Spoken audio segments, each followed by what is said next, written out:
अब यहां से महात्म प्रारंभ होता। महात्म का मतलब होता बंधुओं महत्व। भागवत जी का महत्व क्या है, यही हम सुनेंगे। वैसे तो एक बात मन में कभी कभी आती है कि जिससे प्रेम अगाध होता है ना, उसके महत्व को जानने की इच्छा नहीं होती। जिससे प्रेम बहुत होता है, उसका महत्व क्या है, उसके लक्षण क्या हैं, उसके गुण क्या हैं, ये जानने की इच्छा नहीं होती। बेटा कैसा भी हो, अवगुण युक्त भी है, लेकिन फिर भी मां को प्रिय लगता है। क्यों? प्रेम में, निष्काम प्रेम में महत्व की इच्छा नहीं होती। लेकिन फिर भी अब यहां कई लोग ऐसे होंगे जिनको निष्काम प्रेम है, जिनको महत्व जानने की इच्छा नहीं, पर फिर भी जिसको प्रेम हुआ नहीं उसको प्रेम कराने के लिए तो महत्व बताना पड़ेगा। इसलिए हम महात्मा कहेंगे। भागवत सुनने से क्या होता है, क्यों सुनी जाती है भागवत की कथा, ये सब महत्व के अंतर्गत, महात्म के अंतर्गत आता है। ध्यान से सुनिएगा। 88,000 सौनकादि ऋषि नैमिषारण्य में बैठ करके कलयुग के मानवों के कल्याण के लिए यज्ञ कर रहे थे। बंधुओं, एक बात हम आपसे पूछें, ये कल्याण शब्द आपने बहुत सुना होगा। मानव का कल्याण, मानव का कल्याण, इसका अर्थ क्या है? मानव का कल्याण इज इक्वल टू व्हाट है? क्या कभी सोचा इस बारे में? यहां पर कई लोग 50 साल की उम्र के बैठे हैं, 60 के भी बैठे हैं, इतने साल हो गए, आज तक नहीं सोचा आपने कि मानव का कल्याण इसका मतलब क्या होता है? कई लोगों की दृष्टि में मानव का कल्याण इज इक्वल टू बहुत धनवान होना। कई लोगों की दृष्टि में मानव का कल्याण इज इक्वल टू बहुत यश होना, नाम प्रतिष्ठा होना। कई लोगों की दृष्टि में मानव का कल्याण सब कुछ सेटल्ड होना, बच्चे अपने घर में खुश हैं, हम अपने घर में खुश हैं, फैक्ट्री बढ़िया चल रही है, इतनी कमाई चल रही है, बस ठीक है, भगवान की कृपा से दाना पानी बढ़िया चल रहा है, ये कल्याण का कारण। कई लोगों की दृष्टि में बहुत डिग्रीज होना, बहुत उपलब्धियां प्राप्त करना, बहुत अवार्ड्स जीतना, ये कल्याण का साधन है। लेकिन जिन जिन का अभी नाम कल्याण के अंदर लिया गया ना, ये सब राक्षसों ने भी पाया है कई जगह पर।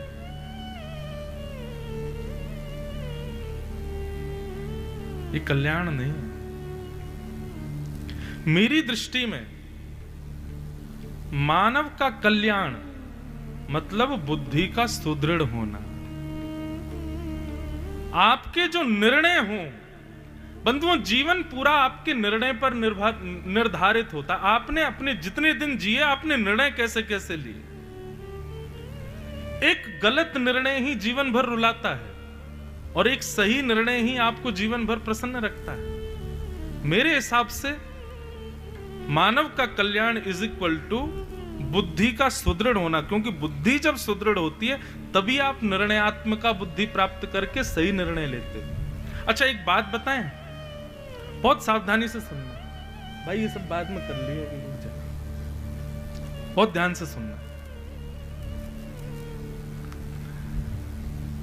आप ठाकुर जी की भक्ति करते हो तो ठाकुर जी आपको स्वीकार कर रहे हैं कि नहीं, इस विषय पे मैं हर कथा में कुछ ना कुछ एक नई बात कहता हूं कि भगवान ने हमको स्वीकार किया, उसका प्रमाण ये है, कभी आता है ये है। लेकिन अभी अभी एक नया भाव आया कि ठाकुर जी हमको स्वीकार कर रहे हैं, हमारी भक्ति से प्रसन्न है, इसका प्रमाण क्या है?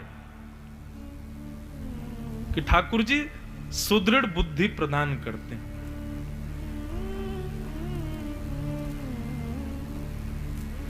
ठाकुर जी जिससे अपनी दृष्टि हटाते हैं ना, उसकी बुद्धि ताकि मति पहले हर ले ही, उसकी मति ठाकुर जी पहले ही हर लेते हैं। रावण को पता नहीं है क्या कि उसने अपराध किया है सीता जी का हरण करके, जानता है। वो कुंभकर्ण जब समझाता है तब रावण कहता है कि मुझे पता है कि मैंने गलत किया है, लेकिन मुझे समझाओ मत। हस्तिनापुर का संपूर्ण साम्राज्य पांडवों के पक्ष में था, क्योंकि पूर्व राजा पांडु थे। और उस नाते से पांडु के पुत्रों को ही राजा बनना चाहिए। लेकिन धृतराष्ट्र ने जबरदस्ती अपने पुत्रों को राज्य गद्दी देने का बल दिया। जब यह बात धृतराष्ट्र को समझाई गई तो धृतराष्ट्र कहता है मुझे पता है कि मैं गलत कर रहा हूं, लेकिन मुझे समझाओ मत, मुझे तुम्हारी बातें अच्छी नहीं लग रही हैं। माफ कीजिएगा, आप कुछ गलत करते हैं और किसी के समझाने पर आपको चिड़चिड़ाहट होती है, कोई व्यक्ति आपको समझाने का प्रयास करता भाई ये ठीक नहीं है, तो आप ऐसे व्यक्ति से दूरी बना लेते हो, तो इसका मतलब ठाकुर जी ने आपसे दृष्टि फेर ली है। ठाकुर जी जिसको स्वीकार करते हैं उसको निर्णयात्मक बुद्धि देते हैं, उसको मति प्रदान करते हैं, और उस मति से ही वो व्यक्ति जीता है। फिर तो एक प्रकार से मति मिल जाना, सुदृढ़ बुद्धि का प्राप्त होना, यह भी भगवत स्वीकारिता का एक प्रमाण है। कई लोग ऐसे होते हैं, हम सबके परिवार में एक ना एक व्यक्ति ऐसा है, या हम लोगों के परिचय में एक ना एक व्यक्ति ऐसा, उसको कितना भी समझाओ लेकिन उसके कान पर जूं नहीं रेंगती, उसको समझ ही नहीं आती बात। और खास करके इस कैटेगरी में ज्यादातर लोग व्यसनी होते हैं, महाव्यसनी लोग, दुनिया भर के व्यसन जिनके अंदर है, उनको कितना भी समझाओ वो नहीं छोड़ते।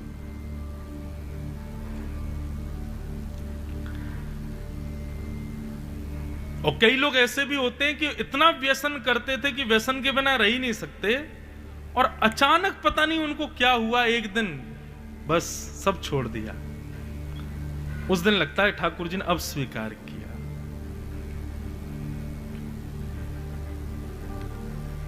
बहुत सी कथाएं हैं इसमें भी। एक हमारे भारत में एक परम विद्वान हुए, उनका नाम था विल्लु मंगल, बहुत विद्वान थे, पर विद्वान वो बाद में बने। उससे पहले का अगर उनका पूर्व चरित्र सुन लिया आपने तो आप कहेंगे राम राम, ये कैसा व्यक्ति।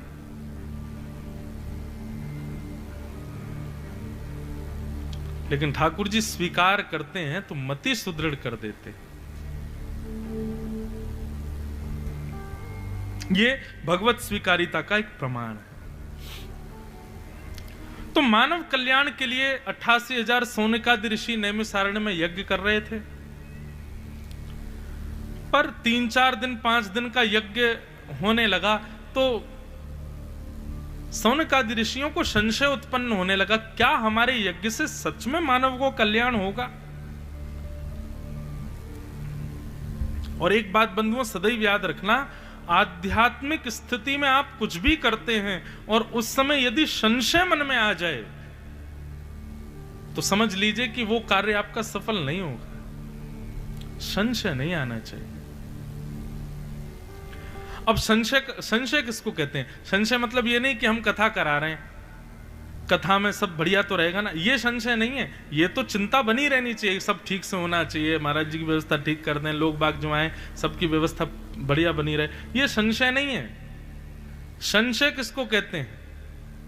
संशय इसको कहते हैं हमने इतनी व्यवस्था कर दी, कथा करा तो रहे हैं, पर इस कथा से हमारे पितृ मुक्त हो जाएंगे ना, इस कथा से हमको पुण्य तो मिलेगा ना, ये कथा हम करा तो रहे हैं, व्यास जी इतने योग्य हैं कि नहीं कि इनकी कथा सुनने से हम पर कुछ कल्याण होगा, ये संशय है। अगर आप किसी भी भक्ति साधन को करते हो और संशय मन में है तो वो साधन सफल नहीं हो पाएगा। उस पर चिंतन होना चाहिए, उसकी थोड़ी चिंता हो, वो बात ठीक है, पर संशय नहीं। संशय अविश्वास से होता है। संशय को सामान्य आज के अल्फाजों में कहूं तो शक करना, भगवान पर शक कर रहे हैं, अपने बच्चों पर शक कर रहे हैं, अपने प्रियों पर शक कर रहे हैं। शक तो अविश्वास से ही होता है, संशय नहीं। भक्ति में, आध्यात्मिक पथ पर, भक्ति पथ पर संशय बाधा है। सामने से असंख्य बाणों की बौछार होती थी और भगवान कभी कभी रथ रोक करके अर्जुन से कहते थे अर्जुन नीचे उतर करके युद्ध करो। अर्जुन विचार नहीं करता था कि कहीं मैं नीचे उतरूंगा, पीछे से बाण मार दिया तो, इधर से बाण मार दिया तो, नहीं, संशय नहीं है। संशय आत्मा विनश्यति। तुरंत उतर जाते थे, करिष्ये वचनम तव, इन्होंने कहा है तो निश्चित है मेरा कल्याण होगा, और लड़ने लगते थे। तो संशय नहीं, संशय बाधा है। यज्ञ करते करते सौनकादि ऋषियों को मन में संशय हुआ कि हमारे यज्ञ से कल्याण होगा मानवों का। तभी वहां पर सूत जी महाराज का आगमन हुआ, और सूत जी के चरणों में सौनकादि ऋषियों ने प्रणाम करते हुए कहा, भगवान कलयुग के मानवों के कल्याण के लिए हमें क्या करना चाहिए, कृपा करके हमें बताओ। और यहां पर सौनकादि ऋषियों ने प्रश्न किया कि श्रेयसाम यद् भवेत् श्रेय पावनानां च पावनम् कृष्ण प्राप्तिकरं सस्व साधनं तद्वदाधुना। भगवान श्रेष्ठ से श्रेष्ठ, पवित्र से पवित्र भगवत मार्ग, भगवत प्राप्ति का कोई साधन हमको बताइए। ठाकुर जी की प्राप्ति कैसे होगी, कृपा करके हमको बतलाइए भगवान।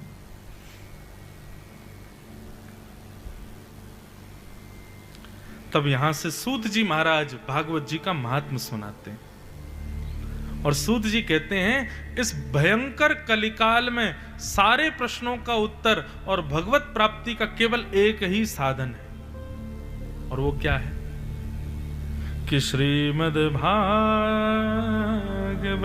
शास्त्रम कलो कीरेण भाषितम। श्रीमद् भागवत शास्त्र,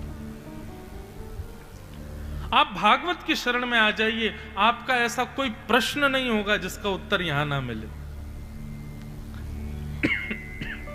बंधुओं, ये मैं कोई चमत्कार नहीं करता हूं, और ना ही मैं आपको ऐसा बोल रहा हूं कि आप चमत्कार की कामना करो, पर श्रीमद् भागवत पूर्ण कृष्ण है, यह विश्वास आपके मन में हो जाए, उसके लिए एक प्रैक्टिकल करके देखिए।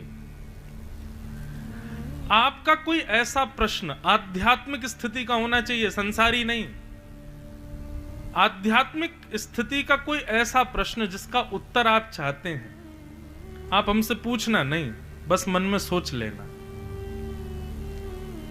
भगवत सेवा से संबंधी हो, संसार की निवृत्ति से संबंधी हो, भगवत प्राप्ति से संबंधी हो, या किसी भी प्रकार के भक्ति या आध्यात्मिक पथ का कोई भी प्रश्न जो आपके बहुत दिन से मन में हो, आप मन में विचार कर लीजिए और आप कथा सुनो।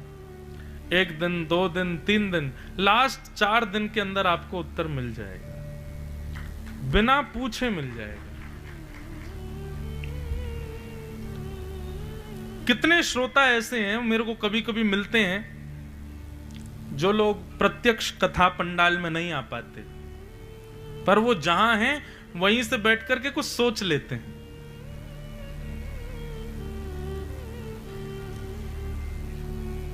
और उनके उत्तर प्राप्त होते हैं। हर स्थान पर कथा करने के लिए जाना, मैं हर बार यह अनुभव करता हूं कि उस स्थान के कुछ गिने चुने लोग मुझे 7 दिन में मिलते हैं। मैं सोचता हूं इन्हीं के लिए ही कथा हुई थी, इन्हीं की संशय निवृत्ति के लिए यहां पर लाल जी हमको लेके आए। कितनी बार ऐसा हुआ, और कितनी बार ऐसा हुआ सारी व्यवस्थाएं हो गई, सब कुछ व्यवस्थित हो गया, लेकिन एंड मूवमेंट पे कई बार तो कथाएं ऐसी भी हुई हैं कि पंडाल में प्रवेश करने से पहले कथा कैंसिल हो गई, नहीं हुई, और उसी डेट में फिर कहीं और कथा हुई। तो ये भी कि ठाकुर जी को वहां जाना था, उनसे मिलना था, उनके एक बार कहीं ऐसी कथा थी, बहुत दिनों से सब व्यवस्थाएं चल रही थी, और कथा प्रारंभ होने से 1 दिन पहले शाम को हम कहीं और से कथा पूरी करके निकलने ही वाले थे, उनका फोन आया, महाराज जी ऐसे ऐसे दुर्घटना हो गई, हम कथा नहीं करा पाएंगे। आज मैं कहा ठीक है भैया, तो फिर हम वृंदावन जाते हैं। और उसी समय फिर किसी और का फोन आया, बोले कि महाराज जी आप यहाँ आ रहे हैं ना कल कथा करने में? नहीं, हम तो नहीं आ रहे भैया, कथा कैंसिल हो। अच्छा महाराज जी, तो एक काम, टिकट तो बनी हुई है, आप आ जाओ, हम लोग यहाँ 3-4 दिन का कुछ उत्सव कर लेंगे। मैंने ठीक है। पहुंच गए। पहुंच करके वहां जाकर के देखा कि एक व्यक्ति, वो पिछले 3 साल से बेचारा रो रहा था कि मुझे गिरधर लाल जी कब मिलेंगे, मुझे उनके दर्शन कब होंगे, मैं तो जा नहीं पा रहा। वो इस छोटे से नगर में कभी आएंगे कि भी नहीं आएंगे। अचानक उसको पता चलती है लाल जी पधारे हैं। उसकी तन की स्थिति कितनी बार ऐसे ऐसे स्थितियां मैंने देखी हैं। तब हम कहते हैं लाल जी, कोई व्यक्ति ये कहे कि मैंने धन खर्च करके महाराज जी को बुलाया या मैंने व्यवस्थाएं करके कथा कराई, ये उसकी मूर्खता है। लाल जी अपनी इच्छा से जाते हैं। और निश्चित ही खंडवा में आए हैं, ज्यादा नहीं कहूंगा मैं, 100-200 नहीं, ज्यादा से ज्यादा 6-7 लोग ही होंगे। उनकी भक्ति के प्रभाव से ठाकुर जी पधारे। और हो सकता है वो इस पंडाल में भी ना बैठे हों, कहीं और हो। शायद 1-2 दिन में उनको खबर पड़े, अरे खंडवा में महाराज जी अब लाल जी पधारे हैं, और वो आए आकर के लाल जी का तो होगा कुछ ना कुछ तो 7 दिन में हो ही नहीं सकता कि कोई ऐसा एक वैष्णव ना आवे। हर कथा में मैंने अनुभव किया।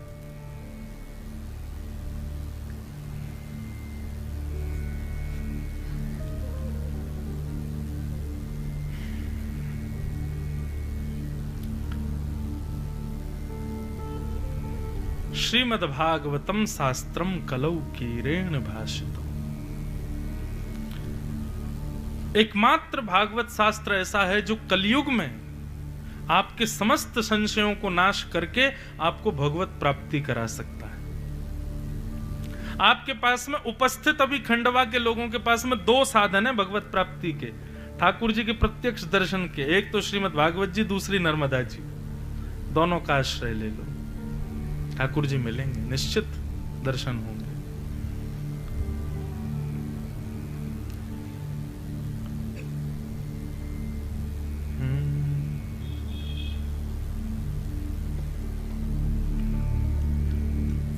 अखियां हरि दर्शन की प्यासी, अखियां हरि दर्शन की प्यासी, अखियां हरि दर्शन की प्यासी, अखियां हरि दर्शन की प्यासी। सूरदास जी का ये पद मुझे बहुत प्रिय लगता है।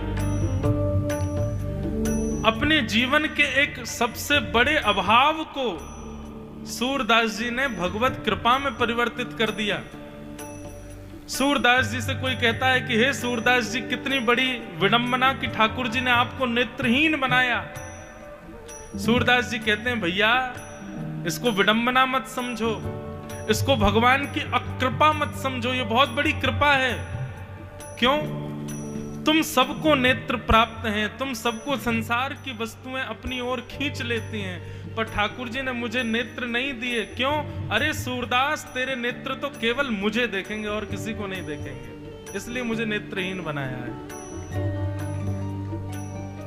देखो चाहत कमल नयन को, देखो चाहत कमल नयन को, देखो चाहत कमल नयन को, देखो चाहत कमल नयन को, निस दिन रहत उदासी, ओ निस दिन रहत उदासी, निस दिन रहत उदासी, निस दिन रहत उदासी, अखियां हरि दर्शन की प्यासी, अखियां हरि दर्शन के प्यासी, अखियां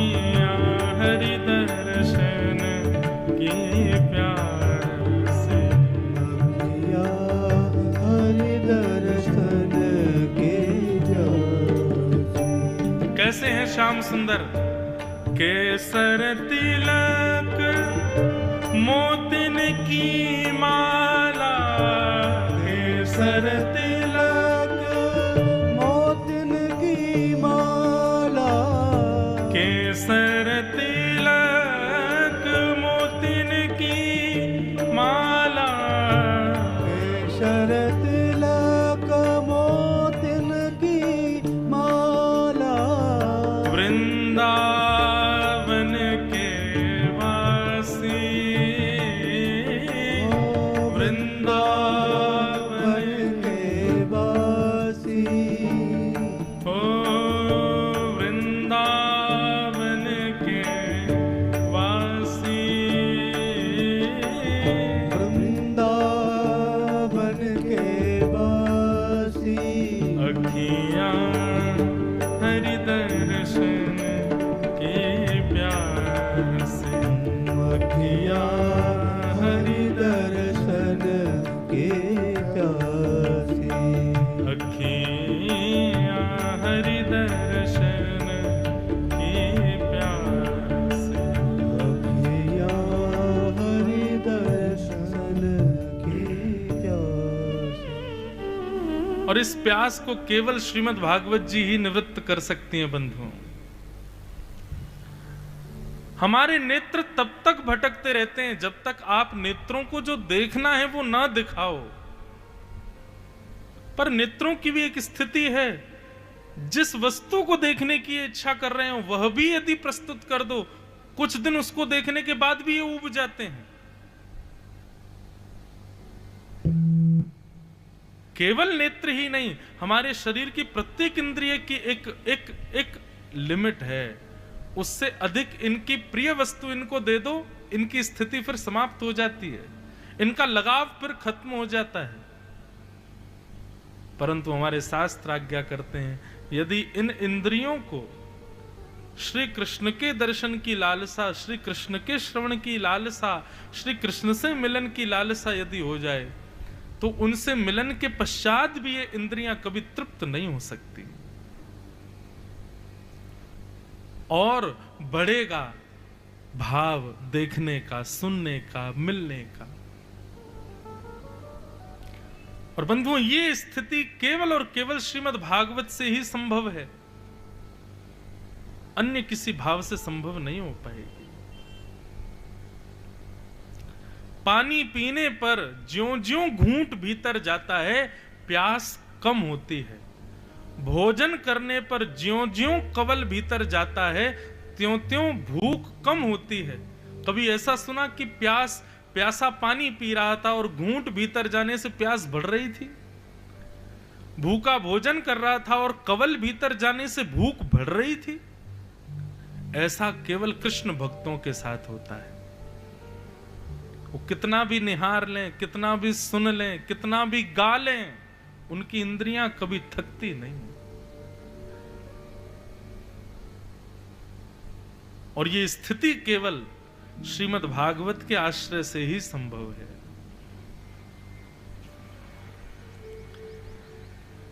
सूत जी महाराज कहते हैं, इस कलिकाल में बहुत बड़ा अनुग्रह किया है भगवान ने, जो भागवत रूपी ग्रंथ हमको प्रदान किया है। श्रीमद् भागवत जी की शरण ग्रहण कर लो, पूर्ण भाव से शरण ग्रहण कर लो।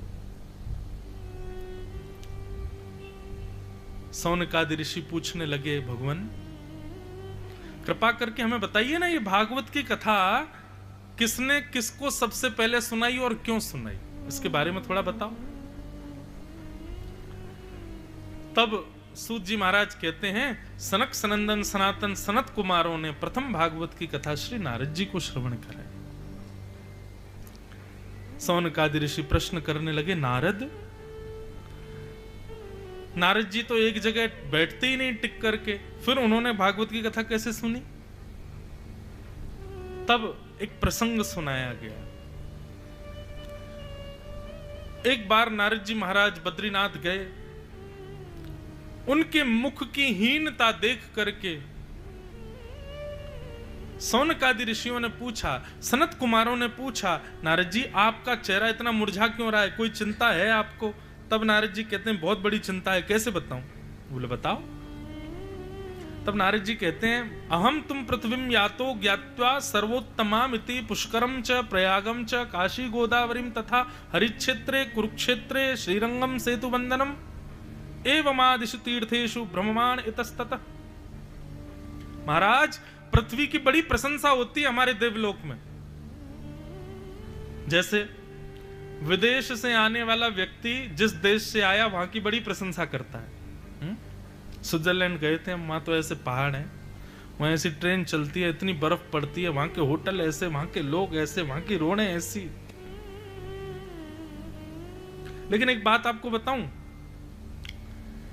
ये जितने भी लोग विदेशों की या फिर सांसारिक जगहों पर घूमने के बाद उसकी प्रशंसा करते हैं ना, जब आप स्वयं जाओगे तो जो आपने अपने मन में स्थिति बनाई थी ना, उससे कम ही पाओगे। अब पता नहीं आपने अनुभव किया कि नहीं, मैंने तो बहुत किया। मुझे किसी ने बोला, महाराज जी आप गोवा को बुरी दृष्टि से मत देखो, गोवा वैसे बहुत अच्छा है। मैं अच्छा। हमारे एक प्रिय वैष्णव हैं, उन्होंने कहा महाराज जी कथा करानी, कहां करा? मैंने गोवा कराओ। बड़ी प्रशंसा सुनिए, देख के तो आए कैसा है। और जब देखने गए ना, सही बता रहे हैं, 2-3 दिन तो अच्छा लगा। खैर हम तो जहां जाते हैं वहां आनंद उत्सव करते हैं, हमारी सब भाई लोग मिलकर के खूब उधम मचाते हैं, खूब नाचते हैं, खूब गाते हैं, खूब खेलते हैं। हम महाराज बन के केवल कथा में बैठते हैं 3-4 घंटे, उसके बाद तो फिर हमको खिला लो, डुला लो, खूब आनंद करा लो। बस आजकल थोड़ी थकान बहुत हो गई है, क्योंकि बहुत दिनों से लगातार कथाएं, तो थोड़ा आराम करते हैं, बाकी नहीं तो खूब आनंद में रहते हैं। हम लोग तो करते थे, पर ऐसा नहीं था कि वहां से लौटते समय कोई मन में पीड़ा हो रही हो, बल्कि ये लग रहा था कब पहुंचे वृंदावन, चले यहां से। सांसारिक जितनी भी जगह हैं, जितने भी स्थान हैं, उनकी कितनी भी प्रशंसा सुन लेना, अपने मन में कितना भी सुंदर उस दृश्य को बना लेना, जब आप प्रत्यक्ष जाओगे तो आपको 19 ही लगेगी वो जगह। लेकिन ठाकुर जी की आप कितनी भी प्रशंसा सुन लेना, अपने मन में कैसा भी स्वरूप बना लेना, जब प्रत्यक्ष जाओगे ना, तो 21 नहीं 30, 40, 50, 100% ऊपर निकलेगी वो जगह। वृंदावन की इतनी प्रशंसा सुनते हैं, वृंदावन की इतनी महिमा सुनते हैं, लोग सुनकर के मन बना लेते हैं वृंदावन जाएंगे। जाके देखना, आप मन में जैसा स्वरूप बना के जाएंगे ना वृंदावन का, उससे 100 गुना ज्यादा सुंदर ना दिखे तो कहना।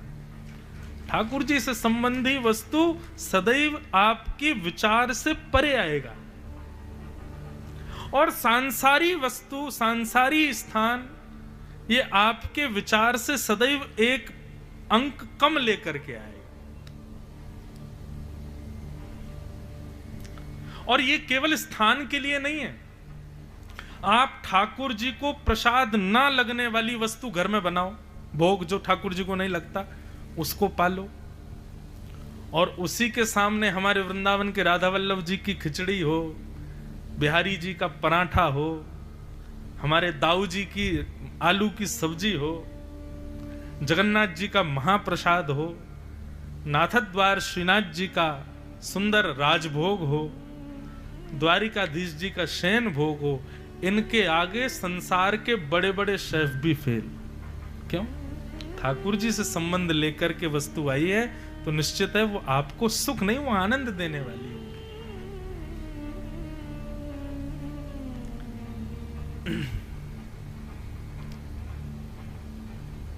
बड़ी अद्भुतता है बंधु।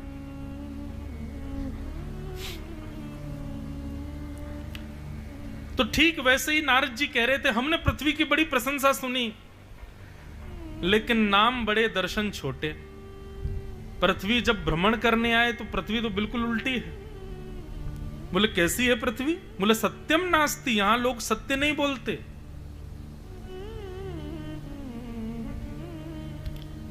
अभी आधे से ज्यादा दिन बीत चुका है, सुबह उठने से अब तक आप लोग सोचो, हो ही नहीं सकता कि आपने 1-2 बार झूठ ना बोला हो। बोला तो होगा। 365 दिन में से 6 दिन ऐसे जाते होंगे जिसमें हम कोई झूठ नहीं बोलते। वो भी 6 दिन हमने झूठ क्यों नहीं बोला? क्योंकि हम हॉस्पिटलाइज्ड हो गए थे, कोई बोलने वाला ही नहीं था। नहीं तो 360 दिन हम लोग झूठ ही बोलते हैं, बिना झूठ बोले नहीं रहते। और एक और बात बताएं, आप कल संकल्प ले लेना सुबह उठ के, आज मैं सच बोलूंगा, तो ठाकुर जी कहेंगे अच्छा बेटा ठीक है, ऐसी ऐसी स्थिति प्रकट करेंगे, बोलो सच। नहीं बोल पाओगे, आपको असत्य का सहारा लेना ही पड़ेगा। सत्यम नास्ति, सत्य नहीं है संसार में। और हम सबकी जेब में जो नोट लिखे हैं उन पर लिखा है सत्यमेव जयते। हम सबकी पॉकेट में सत्य रखा हुआ है, लेकिन हम सब सत्य की शपथ खाते हैं, सत्य पर रहते हैं, सत्य ही सब कुछ है, पर सत्य बोलते कितना है? सत्यम नास्ति। दूसरा कहा, बोले पृथ्वी में क्या, हमने सुना था सब सत्य बोलते हैं लेकिन कोई नहीं बोलता। दूसरा हमने सुना था पृथ्वी के लोग तप करते हैं, तपह नास्ति, तप भी नहीं करते। बंधुओं, तप का मतलब चारों युगों में अलग अलग है। सतयुग में तप का मतलब है घर परिवार का त्याग करके हिमालय पर जाकर के कंठभर नदी में खड़े होकर के, जंगल में जाकर के पेड़ से उल्ला लटक करके भगवान का भजन करना, इसको तप कहा गया सतयुग में। त्रेता में यज्ञ को तप कहा गया, जितना यज्ञ करोगे, जितने बड़े बड़े यज्ञ करोगे उतने बड़े तपस्वी। द्वापर में भगवान की सेवा को तप कहा गया है।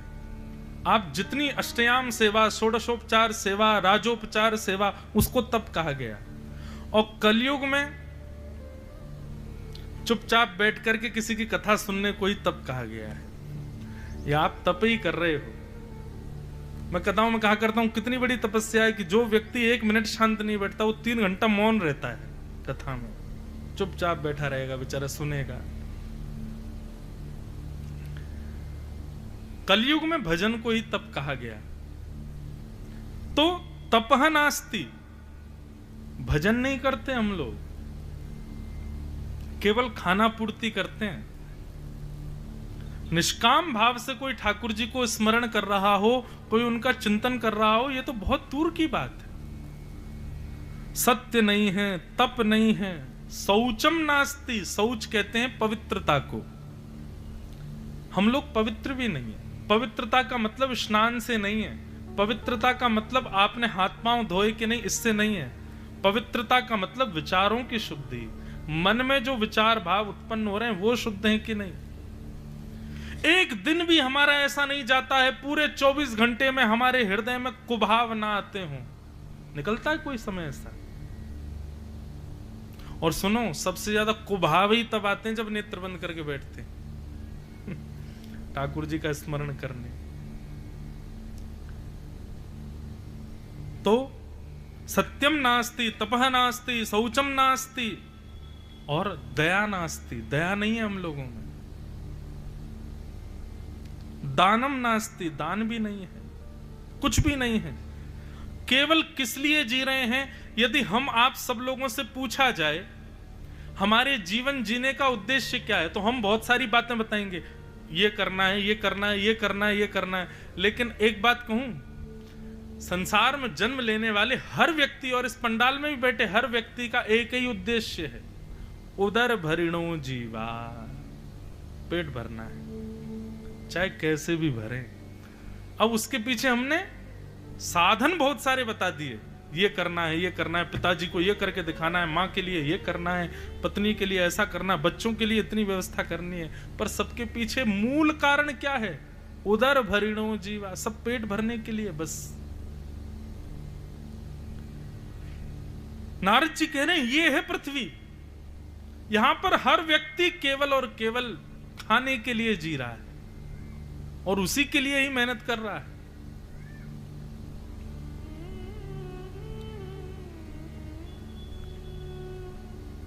कोई वेरिएशंस खाने के लिए मेहनत कर रहा है और कोई इसीलिए मेहनत कर रहा है कि कुछ भी मिल जाए। सब कर इसीलिए रहे। कभी कभी लगता है हम में और पशुओं में अंतर क्या है, वो भी तो इसीलिए जीते हैं। बस हम लोग जो है व्यवस्था बना करके खाते हैं, वो छीन झपट के खा जाते हैं।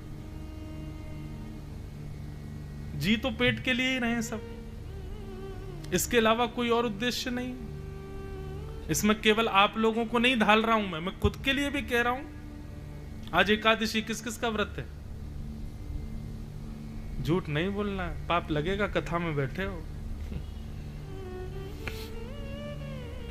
बहुत अच्छा है।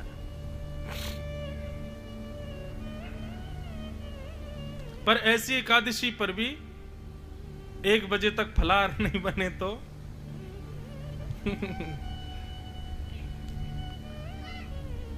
सुबह ही सुबह ढिंडोरा पीट देते हैं पूरे घर में। आज एकादशी है हमारी, आज हमारी एकादशी है। दूसरों के पास जाएंगे, चाय पी रहे बेचारे, हमारी एकादशी है। लेकिन वही एकादशी 1 बजे तक भोजन नहीं मिले तो। ये मैं इसलिए बोल रहा हूं क्योंकि मेरे साथ आज हुआ था ऐसा। मैं सुबह ओंकारेश्वर से निकला, बेचारा भूखा प्यासा, यहाँ आया तब तक 12:30 1 बज गए। आते ही मैं मैंने कहा आज एकादशी है। तो ये सब बातें आप ये मत सोचना ये व्यास जी हमको सुना रहे हैं, अपने लिए भी कह रहा हूं मैं। सब हम पर घटती है, हम सब पेट के लिए जी रहे हैं भैया बस। लेकिन हमारे पेट से जीने के लिए एक कारण है। हम पेट इसलिए भर रहे हैं ताकि हमारे लाल जी की सेवा हम कर सकें। हम पेट इसलिए भर रहे हैं, हम इसलिए भोजन पा रहे हैं ताकि 4 घंटे कथा सुना सकें। हम इसलिए भोजन कर रहे हैं ताकि खंडवा की कथा निर्विघ्नता से कह सकें, यहां कथा कह के फिर अन्यों को कथा सुनाने जा सकें। तो है तो कारण पेट भरने के लिए ही, लेकिन कारण के पीछे उद्देश्य भगवत सेवा है। इसलिए भगवत सेवा से वो पाप जन्य नहीं।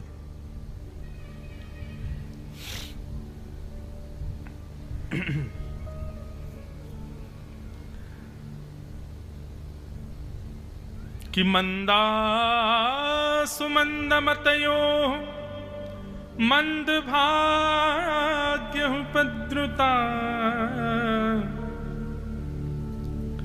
पाखंड निरता संतो विरक्ता सपरिग्रह। मंदा सुमंद मतयो, नारद जी कह रहे हैं कलयुग के लोग कैसे हैं? पृथ्वी के लोग बोले मंद बुद्धि।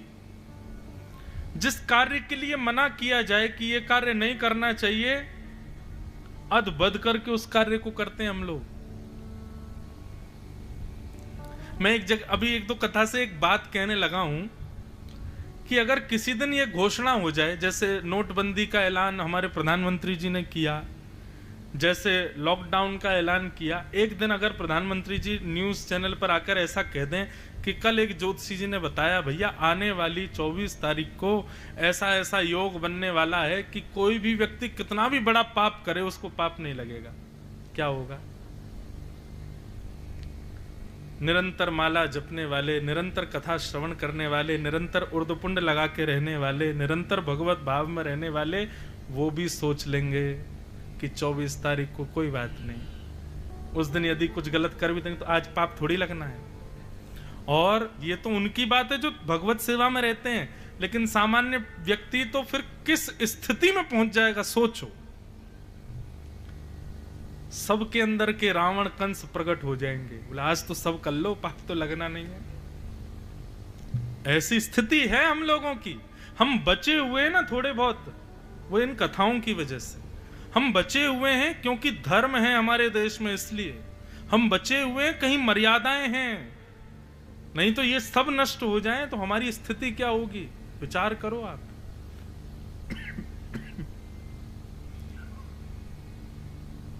मानव से दैत्य बनने में 1 मिनट लगेगा।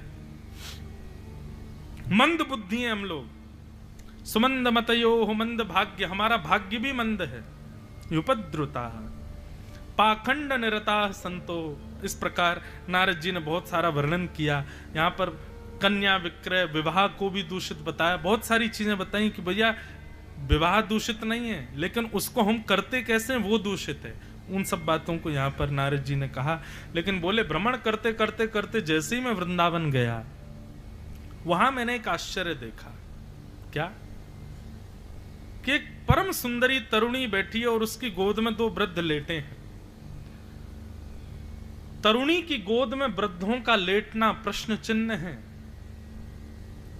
इसलिए नारद जी ने पूछा, हे देवी तुम कौन हो और ये दो वृद्ध बिना लज्जा के तुम्हारी गोद में क्यों लेटे हैं?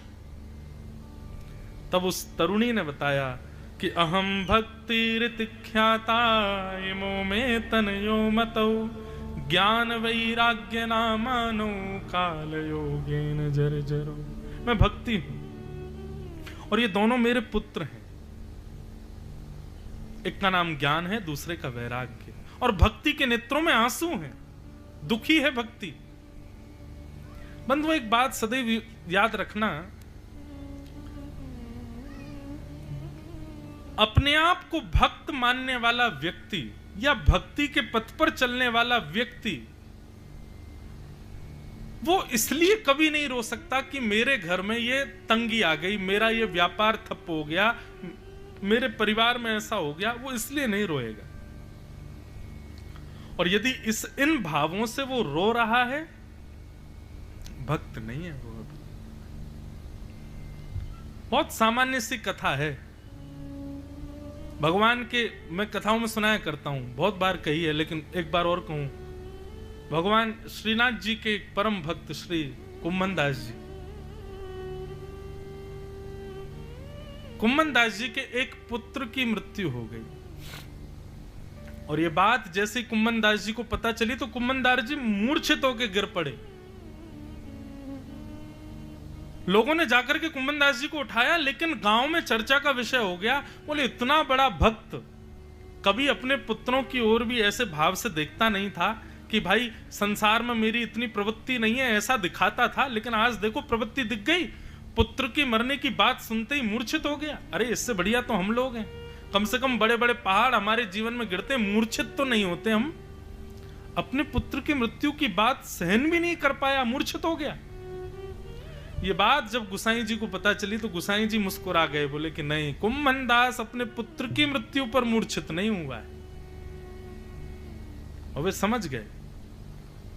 और गुसाई जी जैसे ही आए तो आकर के कुम्मन दास जी मूर्छित पड़े थे, कान में जाकर के गुसाई जी बोले, ए कुम्मना, मोको पता है तू पुत्र मृत्यु का बात सुनकर के मूर्छित नहीं हुआ, तू ये सुन के मूर्छित हो गया है कि अब 13 दिन सूतक लग गए, मैं दर्शन कैसे करूंगा, मुझे मंदिर में प्रवेश नहीं मिलेगा, मैं श्री जी के सामने कैसे जाऊंगा, मैं ठाकुर जी को कैसे निहारूंगा।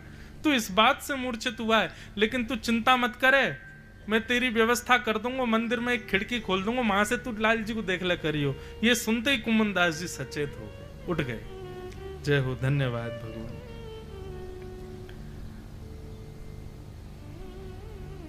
है तो ये विडंबना संसार के लोगों के। आज के युग में हमारे बीच यदि इस प्रकार की बुद्धि वाला व्यक्ति आ गया तो हम उसको पागल घोषित कर देंगे। बताओ, घर में इतना बड़ा बवाल मचाया और ये देखो, ये अभी भी ठाकुर जी को नहीं छोड़ रहा है। मतलब हमारे यहाँ ऐसा नियम है कि घर में कुछ बवाल हो जाए घर में तो तुम भक्ति को उतनी प्रायोरिटी मत दो, तुम ठाकुर जी के लिए प्रसन्न मत रहो, वहां भी दुखी रहो।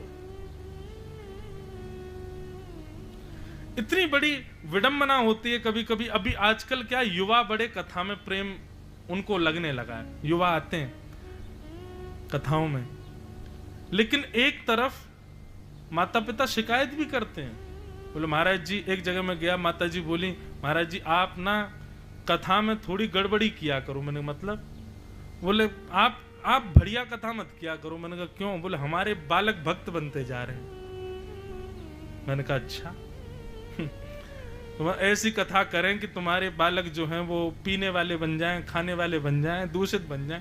नहीं नहीं नहीं महाराज जी, थोड़े ज्यादा ही भक्त हो गए, हमें डर लगता है, पता नहीं क्या होगा इसका।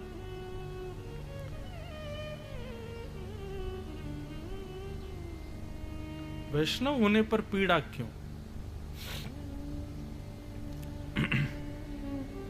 तो भक्ति यदि चित्त में है, आप भक्ति के पथिक हो और उस समय संसार की कोई बात आपको विचलित करती है तो अपने आप को भक्त मत कहिएगा।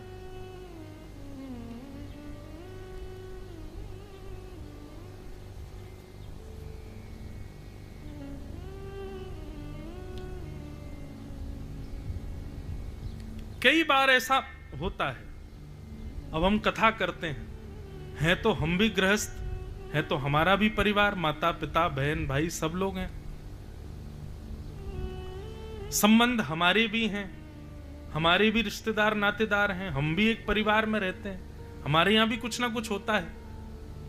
पर हम सत्य बता रहे हैं, जितने दिन कथाओं में रहते हैं, जब तक ठाकुर जी की सन्निधि में रहते हैं या घर में भी हैं, कुछ हो जाए, कुछ ऐसा हुआ जो अनहोनी थी या कुछ ऐसा था जो विचलित कर दे, उस समय विचलन होता है। लेकिन ठाकुर जी की सेवा में जैसे पहुंचे ना, विचलितता नष्ट हो जाती है। वो दिखता नहीं है चेहरे पर, वो दिखता नहीं है भाव में कि कुछ हुआ है। ऐसा कितनी बार देखा गया।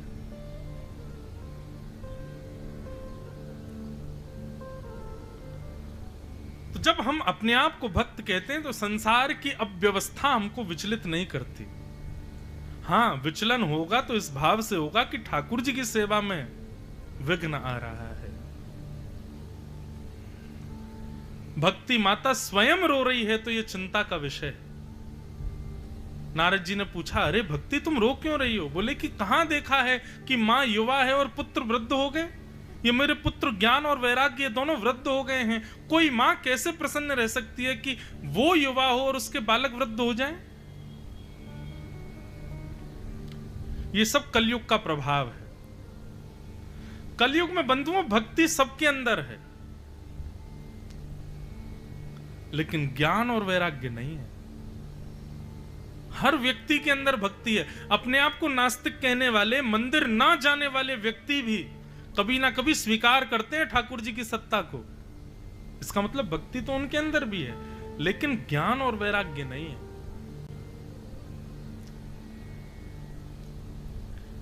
इसलिए ज्ञान और वैराग्य की पुष्टता होती है श्रीमद् भागवत से।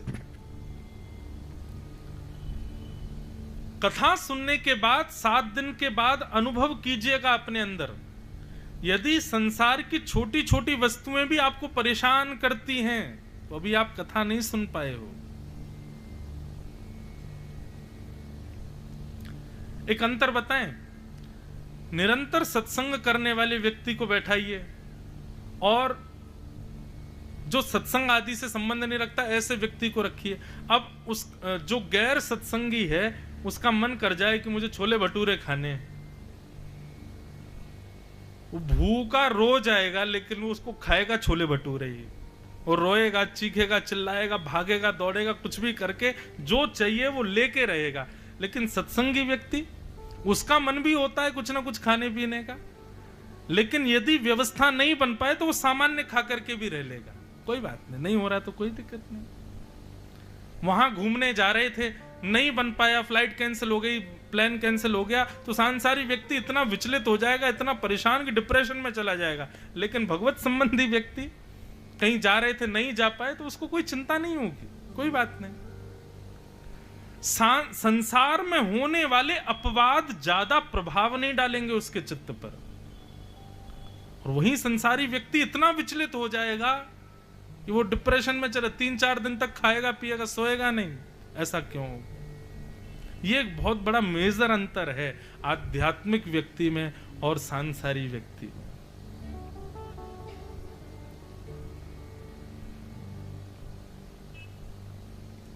तो ज्ञान और वैराग्य की पुष्टता जब होती है तभी भक्ति प्रसन्न होती है। नारद जी महाराज से भक्ति महारानी ने कहा कि आप मेरे पुत्रों को युवा करने का कोई उपाय ढूंढो।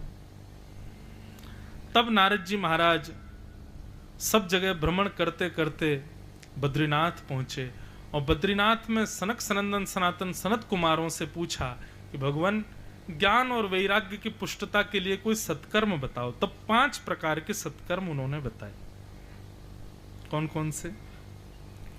कि द्रव्य यज्ञ, तपो यज्ञ, योग यज्ञस्तथा परे, स्वाध्याय ज्ञान यज्ञश्च ते तु कर्म विसूचका।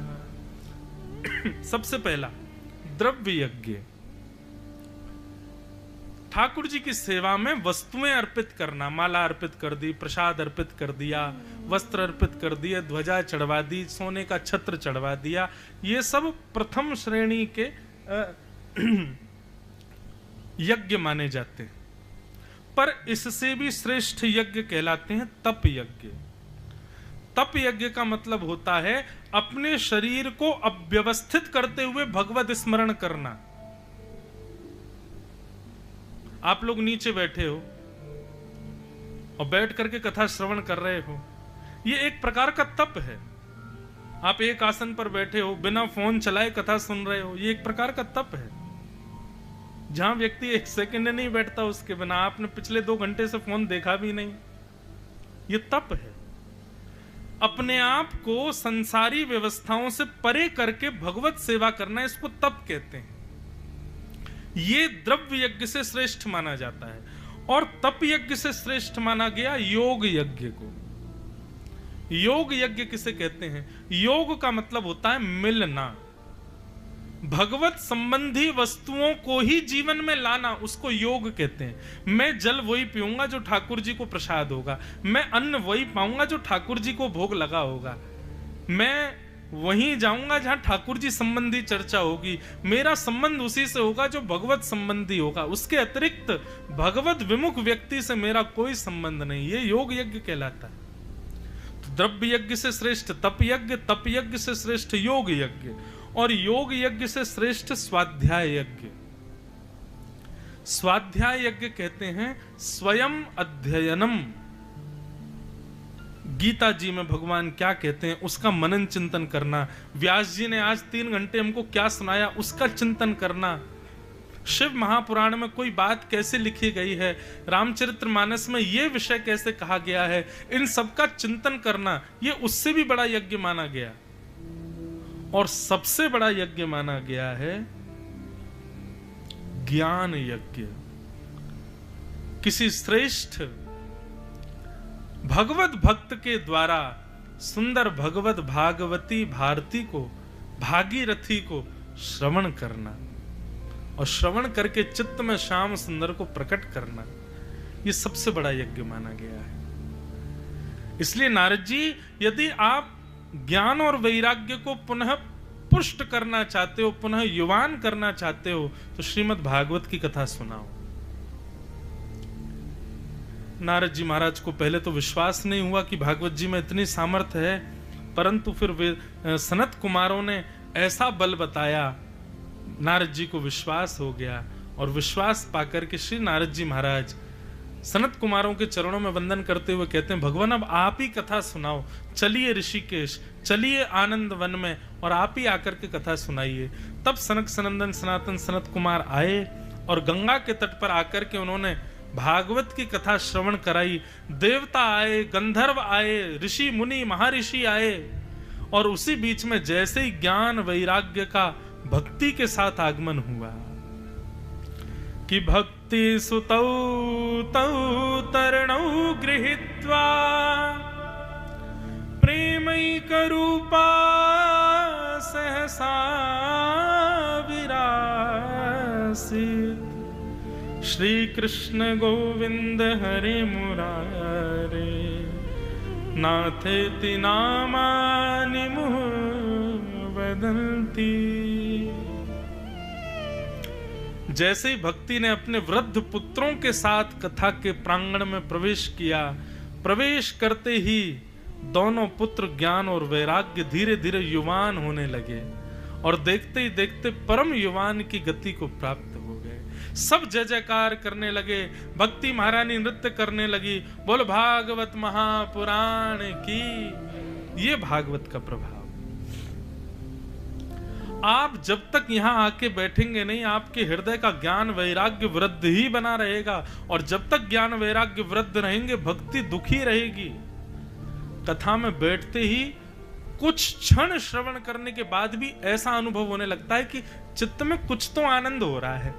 ये आनंद नहीं है, ये परमानंद है। और ये परमानंद क्यों हो रहा है? क्योंकि ज्ञान और वैराग्य दोनों पुष्ट हो रहे हैं।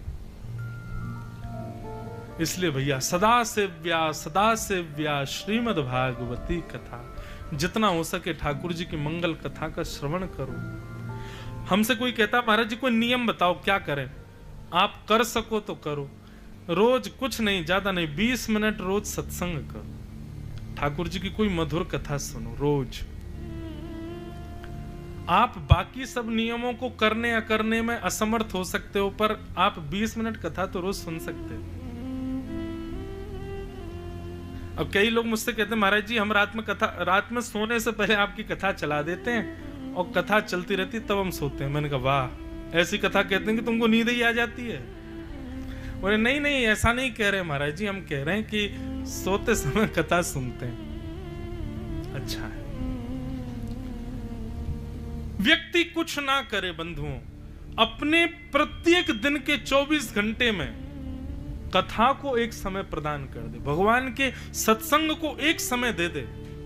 सत्संग की इतनी महिमा गाई गई है सब जगह। रामचरितमानस में गोस्वामी तुलसीदास जी ने सत्संग की कितनी महिमा गाई। भागवत में वेद व्यास जी सत्संग की महिमा गा रहे हैं। इतनी महिमा तीर्थ यात्रा की नहीं है, इतनी महिमा किसी पवित्र नदी के स्नान की नहीं है, इतनी महिमा अन्य अन्य साधनों की नहीं है। सत्संग की महिमा सबसे बड़ी है। इसलिए कुछ मत करो, खंडवा में ही रहो, कहीं मत जाओ, लेकिन रोज कथा श्रवण करो। एक समय कथा को दे दो बस।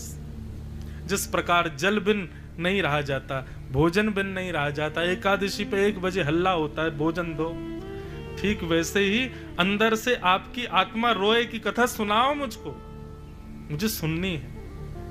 ये स्थिति जिस दिन आपकी हो जाएगी, समझ लेना कि बस ठाकुर जी आपके हो गए, ठाकुर जी आपके जीवन में आ गए।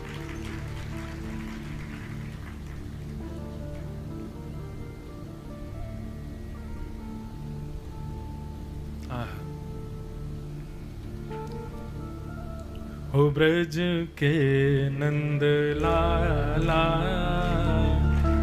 राधा जी के सांवरिया, सब दुख दूर हुए जब तेरा नाम लिया। ब्रज के नंद लाला, राधा जी के सांवरिया, सब दुख दूर हुए जब तेरा करताल बजा के गाओ।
भरा प्याला, विष का भरा प्याला, कौन डुबाए उसे जिसे तूने राख लिया।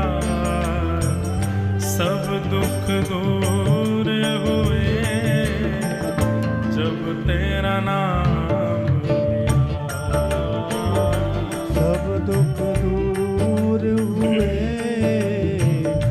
जब तेरा नाम लिया। ओ ब्रज के नंद लाला, राधा जी के सांवरिया, सब दुख दूर हुए जब तेरा नाम लिया। सब दुख दूर हुए जब तेरा नाम लिया। और ये पंक्ति मुझे सबसे प्रिय है। ठाकुर जी, हमारे दुख कोई ऐसे नहीं है कि काम नहीं बन रहे, ये दुख हैं, हमें उपलब्धियां नहीं मिल रही, पैसा नहीं कमा पा रहे, भोजन नहीं कर रहे, ये सारे दुख नहीं है हमारे।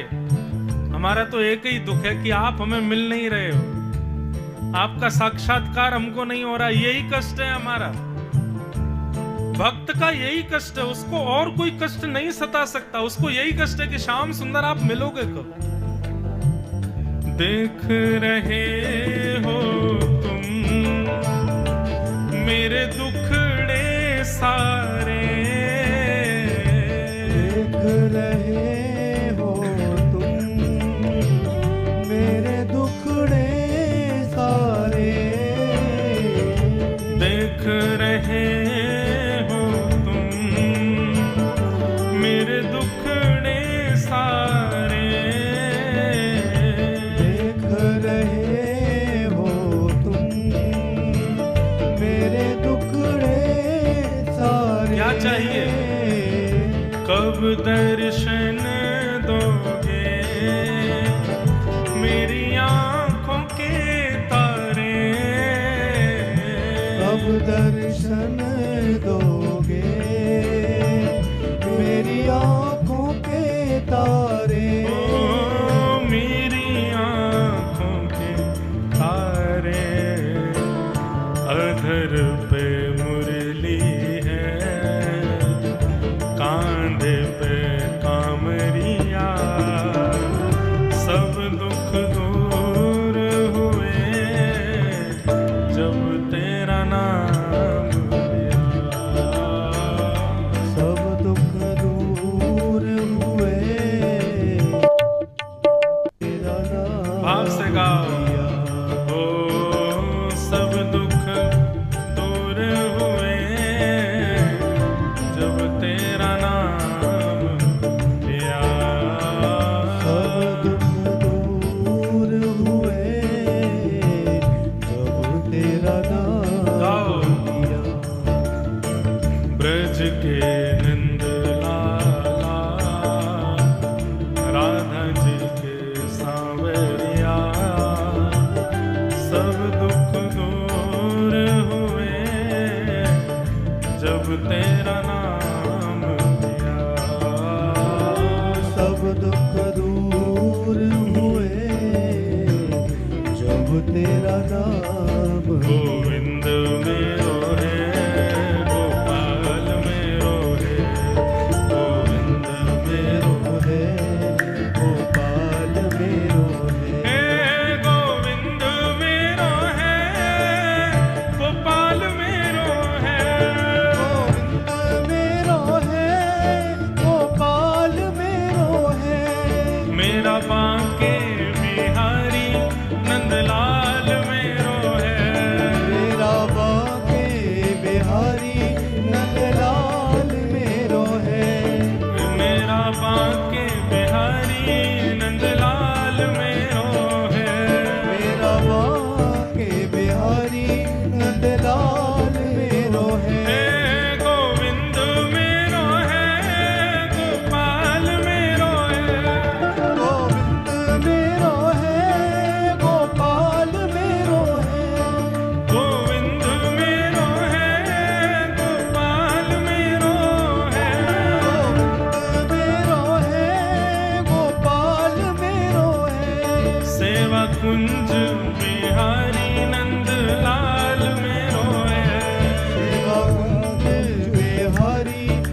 नंदलाल मेरो है। राधा रमण बिहारी गोपाल मेरो है।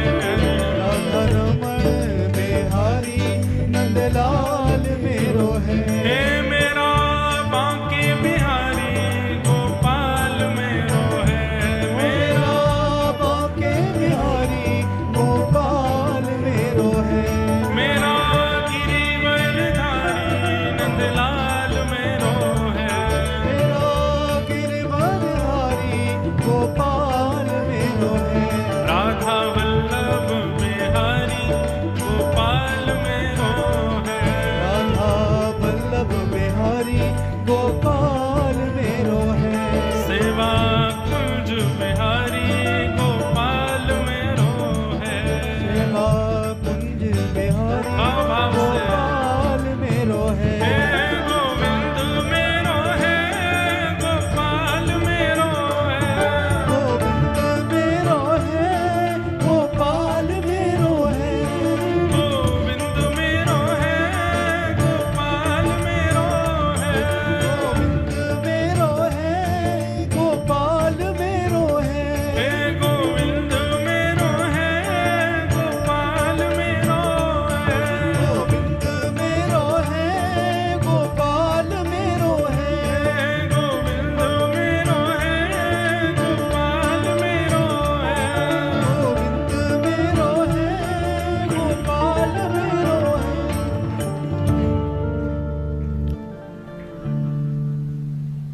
ऐसे ठाकुर जी सदा हमारे चित्त में विहार करें, ये भागवत की सेवा से ही संभव है।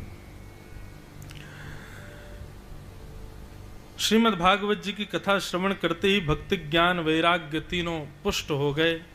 ये भागवत का प्रथम महत्व का भाव है। श्रीमद् भागवत सुनने से क्या होगा? ज्ञान पुष्ट होगा, वैराग्य पुष्ट होगा, भक्ति पुष्ट होगी। पुष्ट होने का मतलब क्या है? मतलब ऐसा नहीं है कि आप थ्रू आउट संस्कृत बोलने लग जाओगे, कथा सुनने से इतने ज्ञानी हो जाओगे, नहीं। ज्ञानी होने का मतलब होता है विवेकी होना, सही गलत की पहचान होना।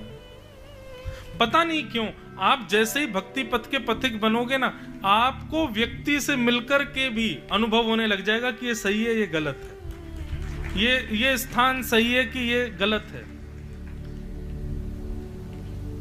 आपकी नहीं पता, हमको तो हो जाता है। व्यक्ति के मिलन से बोली चाली से भी पता चल जाता है कि ये उचित है कि नहीं। अच्छा, एक और बात, ऐसी बुद्धि यदि हमारी हो जाए तो इसको तो फिर भक्ति में तो समत्व हो जाता है, सम हो जाता है। फिर आप किसी को श्रेष्ठ और किसी को अश्रेष्ठ देखोगे, ये भी एक दोष है। श्रेष्ठ अश्रेष्ठ देखना दोष है, पर भक्ति आने के बाद जब ज्ञान जीवन में उत्पन्न होगा ना, तो किससे संबंध बनाए और किससे संबंध ना बनाए, ये गुण आएगा।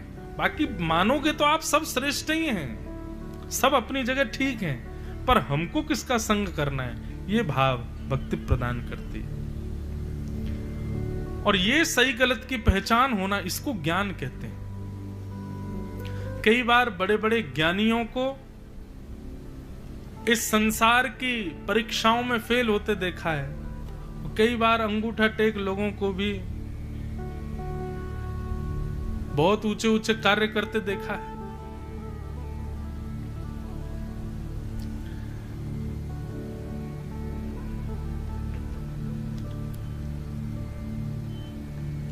इस पंडाल में जितने लोग बैठे हैं ना,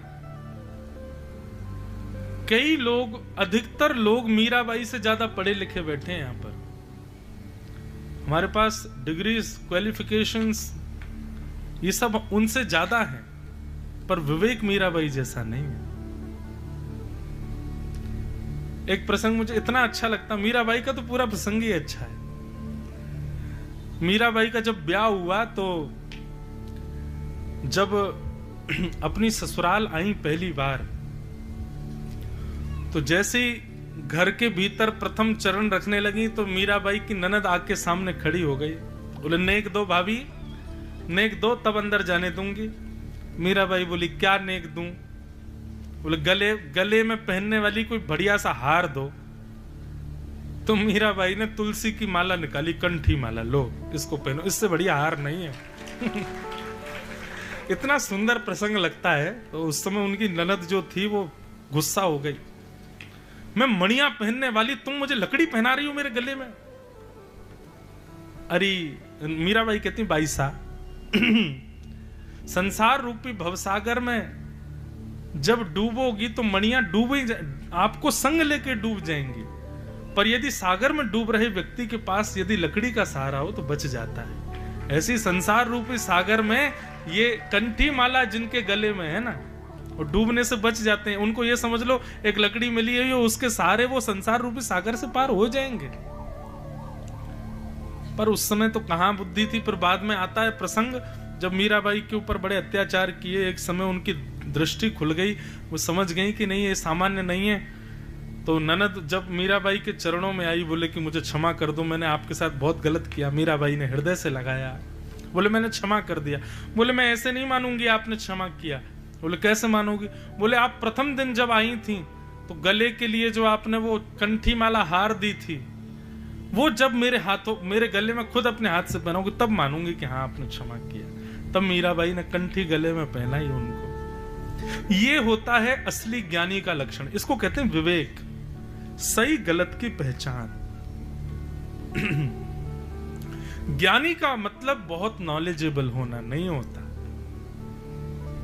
सही गलत की पहचान होना, समय के अनुसार क्या कदम हम उठाते हैं, क्या निर्णय हम लेते हैं, कैसे स्थान पर जाते हैं, कैसे लोगों का त्याग करते हैं, कहां बैठते हैं, क्या खाते हैं, ये सब ज्ञान के अंतर्गत आता है। और वैराग्य, वैराग्य का मतलब सब छोड़ देना नहीं होता। वैराग्य का मतलब सबके बीच रहते हुए भी किसी में आसक्ति ना होना, इसको वैराग्य कहते हैं। कल को यदि कोई अति प्रिय वस्तु भी बिछड़ जाए तो आप विचलित नहीं हो रहे हो, आप सम हो, ये वैराग्य है।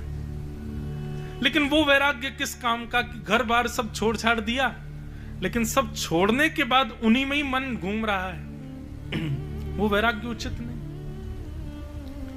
वैराग्य का मतलब सबके मध्य रहते हुए भी किसी में आसक्ति ना हो, इसको वैराग्य कहते हैं। ये सब भक्ति प्रदान करती है, भागवत प्रदान करती है, भागवत जी से ये प्राप्त होगा।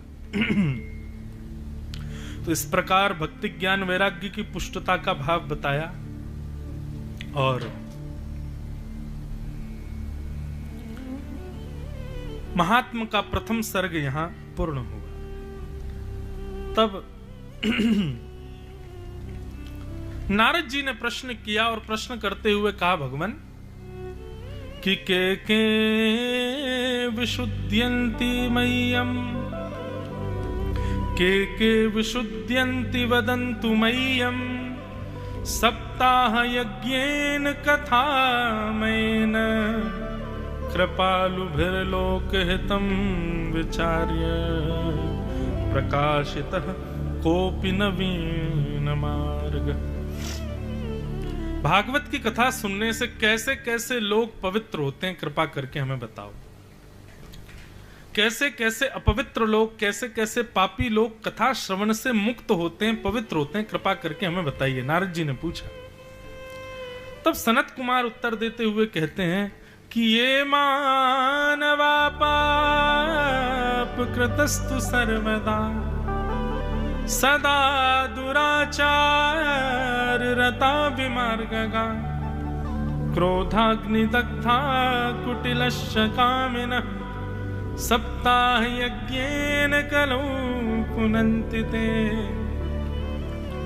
ये मानवा पाप कृतस्तु सर्वदा, जो मानव सारे पाप करता है, ऐसा कोई भी पाप ना बचा हो जो उसने ना किया हो। ऐसा पापी व्यक्ति भी यदि कथा श्रवण करे तो निश्चित है कि वो पाप निवृत्त होने की स्थिति उसकी हो जाएगी। अच्छा एक बात, कथा श्रवण करने से कुछ नहीं होगा बंधु। मनन और निरिध्यासन बहुत जरूरी है। मतलब आपको शुगर हो गई, डॉक्टर के पास गए, दवाई ले आए, 6 महीने बाद डॉक्टर के पास दोबारा गए, शुगर चेक करी तो महाराज 350, 400, 500 पहुंच रही। आपने डॉक्टर को जाकर कैसी दवाई दी है? लोकल दे दी है, मेरे को 5 महीने हो गए खाते खाते, मेरा शुगर लेवल कम ही नहीं हो रहा है। डॉक्टर बोला दवाई तुम टाइम से लेते हो? बिल्कुल टाइम से लेता हूं, एक एक पत्ता चेक कर लो, टाइम टू टाइम मेरी दवाइयां चलती हैं। अच्छा। डॉक्टर ने पूछा अच्छा और भोजन पानी क्या करते हो दिन भर? बोले सुबह उठते ही कचौड़ी खाता हूं, आलू में बोर करके, जलेबी में रबड़ी डाल करके चट कर जाता हूं, दोपहर के भोजन में 56 भोग बनने चाहिए, एक मिष्ठान तो वो तब भी चाहिए, रात को सोने से पहले शक्कर घोल करके 2 चम्मच दूध पी के सोता हूं। डॉक्टर बोले भले आदमी, तो फिर दवाई क्या काम करेगी? परहेज तो तू बिल्कुल भी नहीं करता। तो आपने दवाई लेने को कहा था, परहेज करने को थोड़ी कहा था। कथा औषधि है, दवाई है, इसको तो आप ले रहे हो, 7 महीने में ले ली, अब ले लोगे 9-10 कितने दिन रह गए जनवरी में? अभी कौन सा, अब फरवरी चल रहा है, लगभग 11 महीने हैं।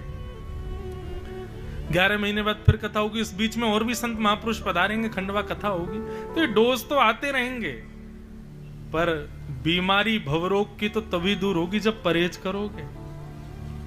मतलब हम दूषित खा भी रहे हैं, दूषित पहन भी रहे हैं, दूषित कर्म कर भी रहे हैं, उल्टा सीधा सब कर रहे हैं, और किस होप में कर रहे हैं? 10 दिन बाद कथा है, सुन लेंगे, हो जाएंगे ठीक, अभी कर लो, कोई फायदा नहीं है।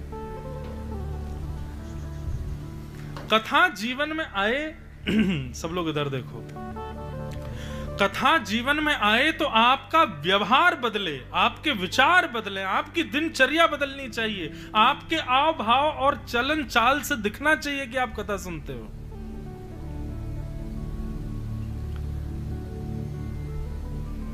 भक्त एक ऑरा लेकर के चलता है, एक एनवायरनमेंट बिखेरता हुआ चलता है, उस ऑरे में जो आता है ना, उसको शांति का अनुभव होता है। मीराबाई की आज चर्चा हुई तो एक और प्रसंग याद आता है, जब मीराबाई का विवाह हो गया ना और मेड़ता से मेवाड़ चली गई, तो संतों की जमात पहले मेड़ता आया करती थी, परंतु अब मेवाड़ आने लगी। तो मीराबाई के जो पति थे, उन्होंने एक दिन संतों से पूछा कि आप लोग इतनी मात्रा में यहां क्यों आते हैं? आप लोग पहले मेड़ता आते थे, अब मेवाड़ आते हैं। तो संत क्या कहते थे पता है? बोले 10-10 वर्ष हिमालय पर तपस्या करने पर जो भाव हमारे हृदय में प्रकट नहीं होते, वो मीराबाई की एक झलक देखने से प्रकट हो जाता है। मीराबाई एक बार झरोके से हमको दिख जाती है ना बंधुओं, एक बहुत सूक्ष्मता से बात कहूंगा, समझ लेना।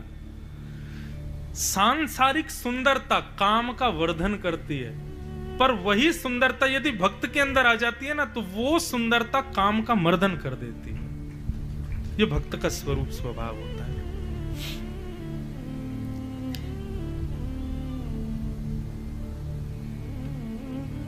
मीराबाई का स्वरूप ऐसा था, सुंदर बहुत थी, पर उनके दर्शन करके सबके चित्त में भगवत भक्ति बढ़ती थी।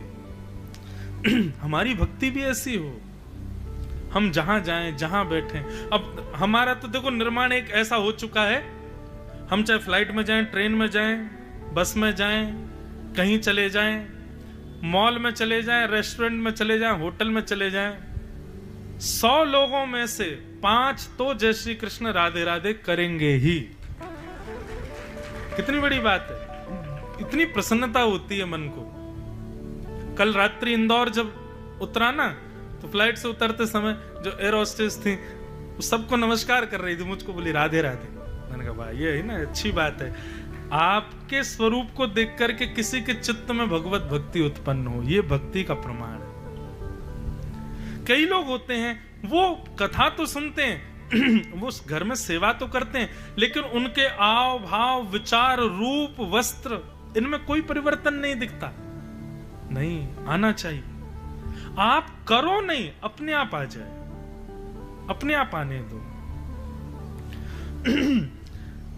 एक तो रही सुंदरता की बात, लेकिन यदि भक्ति पथ का पथिक सुंदर भी नहीं है, स्वरूप भी उसका अच्छा नहीं है ना, तो भी उसके रूप या उसके पास बैठने में आपको कभी ऐसा भाव नहीं आएगा कि ये रूपवान नहीं है या इसका शरीर ऐसा नहीं है, तब भी सुख ही मिलता है।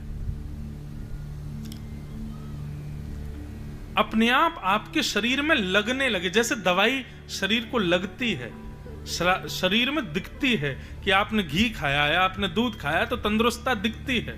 जिम जाते हो तो आपका शरीर दिखता है कि हाँ तंदुरुस्ती है, जिम जाते हो।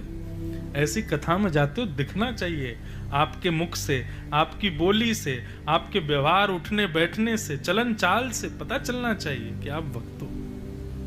कई लोग खूब कथा सुनते हैं, लेकिन उनकी प्रणाम करने की स्थिति बता देती है कि ये कथा केवल सुनते हैं, उतारते नहीं जीवन में। ये प्रणाम ऐसे नहीं किया जाता है। तो भैया आपका आचार विचार ये सब बताता है। अब भैया अभी माइक पे कितनी सुंदर एक वो गोपी प्रेम की भिक्षा दीजिए, कैसे हूं मोए अपनों कर लीजिए। ये ब्रज की निधि पद है। हमारे कृपालु जी महाराज जिन्होंने प्रेम मंदिर वृंदावन में बनवाया, जगत गुरु श्री कृपालु जी महाराज, उनकी रचना है ये। गोपी प्रेम की भिक्षा दीजिए, कैसे हूं मोए अपनों कर लीजिए। ये भाव मंच पे कहना, आपकी प्रशंसा ज्यादा नहीं करेंगे, कहीं मान ना हो जाए, लेकिन ये मंच पर ऐसा भाव उत्पन्न होना, ये बात दर्शाता है कि आप kथा सुनते हो। ये भाव बताता है कि आप सत्संग करते हो। ऐसे ही दिखना चाहिए। जबरदस्ती मत करना, कहीं कब जबरदस्ती कल से आप भी खोज खोज के कुछ ऐसी बात करो। अपने आप आने दीजिए, अपने आप प्रस्फुटित होने दीजिए। एक चिड़िया के 4 अंडे हुए, 3 बालक तो अपने आप हो गए, लेकिन एक अंडे ने अभी जन्म नहीं लिया। तो किसी व्यक्ति ने सोचा ये बेचारा निकल नहीं पा रहा, मैं इसको निकाल देता हूं। तो उसने जबरदस्ती ऊपर से कुरेद करके उस जीव को बाहर निकाल दिया। निकल तो आया वो पक्षी, लेकिन कुछ समय बाद जब उड़ने का समय आया तो वो 3 तो उड़ने लगे, लेकिन वो जो चौथा व्यक्ति जिसको जबरदस्ती निकाला था उड़ नहीं पाया, जीवन भर उड़ नहीं पाया। क्यों? क्योंकि अंडे से निकलने में जो ताकत बालक लगाता है पक्षी का, वो ताकत उसने लगाई नहीं और वो उसके पंखों में आई नहीं, इसलिए वो कभी जीवन में उड़ नहीं पाया। ठीक वैसे ही भाव जबरदस्ती नहीं आने चाहिए आपके व्यवहार में, वाणी में, दिखाने के लिए कि देखो हम भक्त हैं। नहीं, स्वयं आने दीजिए। क्योंकि भाव जबरदस्ती प्रकट कर भी दिए तो उसी पक्षी की तरह लाचार रहोगे जीवन भर, ठाकुर जी नहीं आएंगे। स्वयं प्रकट होने लग जाएंगे। आपके ना चाहने पर भी, बार बार रोकने पर भी भाव नहीं रुकेंगे, तब भगवत कृपा।